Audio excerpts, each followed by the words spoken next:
Right here she is, and she's a bit rough. I had got her from a gentleman down in Mooresville, North Carolina, and I'm actually the third owner on this car. The gentleman he bought it from was either the original owner or the son of the original owner, but it came from, I'm probably going to butcher this name, Manitowoc, Wisconsin. Or at least that's what the oil sticker that used to be on there said. That's what was last serviced. So now I've ended up with her. She's got 145,000 miles on her now, and I've actually got videos on my TikTok. I've actually taken it on several road trips. The biggest one being the one I took it all the way from my house to Panama City, Florida. It was roughly about 1,200 mile round trip, about almost over a day, so about 25 hours round trip. It was interesting. It was a good ride. She rode very good, did actually really well. The only issue I had was she ended up puking oil, and that was my fault. I had the crankcase breather I had was like one of them cone filter ones, and oil got in it, clogged it up, and so pressure built up, and she ended up just puking oil out of the valve covers.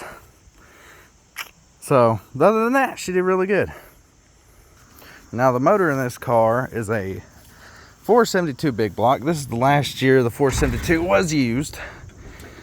You can see there she's a massive motor with a whopping 205 horsepower and 365 foot-pounds of torque. Like I said, it's the last year with all the oil embargoes and all that stuff. She is killed with emissions. So they don't do much, but she can get down. I've done it a couple times myself in this thing. It's definitely a rowdy motor for especially being killed with emissions like it is. But I've done a lot of cleaning up. I might post some older videos from my TikTok on here and get some before and afters. But I did a lot of cleaning up in here. It still needs a lot of work. Believe me, there's a lot to do on this car. Whew. And I already know I'm going to get questions about this. This right here, I don't really have good pictures of it. But there was a spot here. It was the original color like this, but it was all crinkled up and it was just disgusting. The dude I bought it from's dad thought it would be a brilliant idea to put hot water, a hot boiling pot of water on the hood. And it ended up ruining the paint there. It was rusting, so I sanded it down, primered it, wet sanded a couple times. Then put this mismatched blue on here and then clear coated it. Wet sanded and all that. Try to get it level. It's pretty decent for, you know, not knowing too much about bodywork at all. Well, you see there's a lot of bodywork that this car needs. It's this car itself, I will say this. It is the 4-door version. I know many people are like, oh, 4 doors, they're junk, blah. I don't know where that even came from. The fender skirts are gone, ruined by rust. This car was just sitting out in the field, so the tall grass got to it. But other than that, I mean, I still had the fender skirts. One's damaged, but I'd rather not have them fly off while I'm going down the road and possibly cause an accident. So that's why they're not on there. And you can see the body work I've done to this thing there, and also on that side over there. Like I said, with her being the 4-door, the sedan version, this is a 1974 Cadillac sedan Deville. She is 19 foot long, 2.7 inches long. I think the wheelbase, if I'm correct, is 130 inches, something around there. She's pretty long. She takes up about 2 parking spaces every time I have to take her anywhere.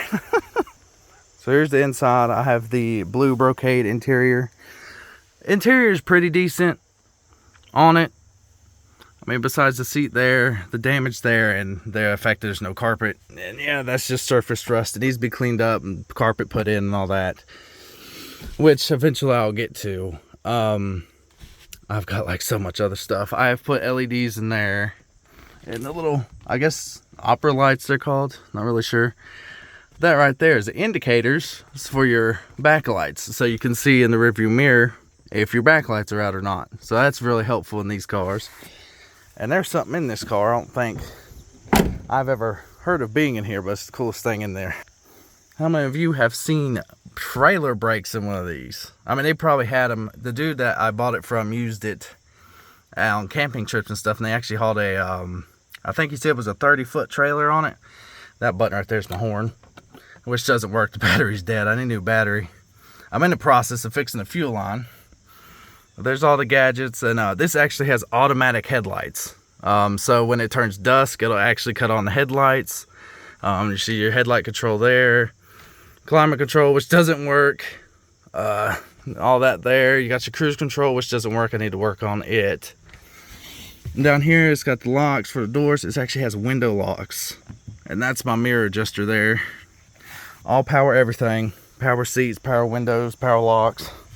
Anything you need for a 48-year-old vehicle. I had to run to the house real quick and get my keys for this whole thing. I'm going to show you the inside of the trunk. It is not exaggerated when they said to talk about the actual size of these things. But I want to get this out of the way. This right here, actually I had a CB in it at one point, and this is what it's for. I'm eventually going to put one back in it. But yeah, anyway, let's open this heifer up. So there's trunk space, full size spare tire. That's actually a Sears tire. As you can see from there, I want to say it's probably 80s. I don't think it's 70s. That'd be kind of old, but I'll say early, late 80s, maybe late 70s. Got my oversized load and that for purposes. There's the original hubcaps for it. And I got some junk in here. Siding, CB radio, water. Trunk's still leaking, I see. Oh, it's actually got the original bumper jack back there with the original tire iron. And you can have your little trees. You can't go without that. That's the original color the car's supposed to be. And that's what it's supposed to look like. But as you can see, sitting out in the field doesn't exactly go easy on cars. Yeah. Other than that, she's a lot of work. And hopefully I'm able to restore this thing. I think it don't need much work besides every single body panel on this heifer. Oh, but hopefully I can get her back to where she needs to be.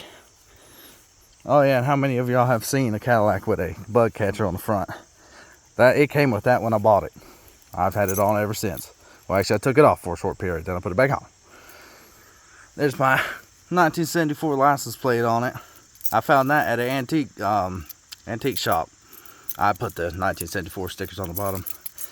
So to get it running, all I need is fix the fuel line, fix the patches, patch up the fuel line, put a new battery in it, get it some gas. This thing is empty, and she'll be good to go. And then hopefully I can post more videos about it on here. So yeah. Here she is, my 1974 Cadillac sedan Deville.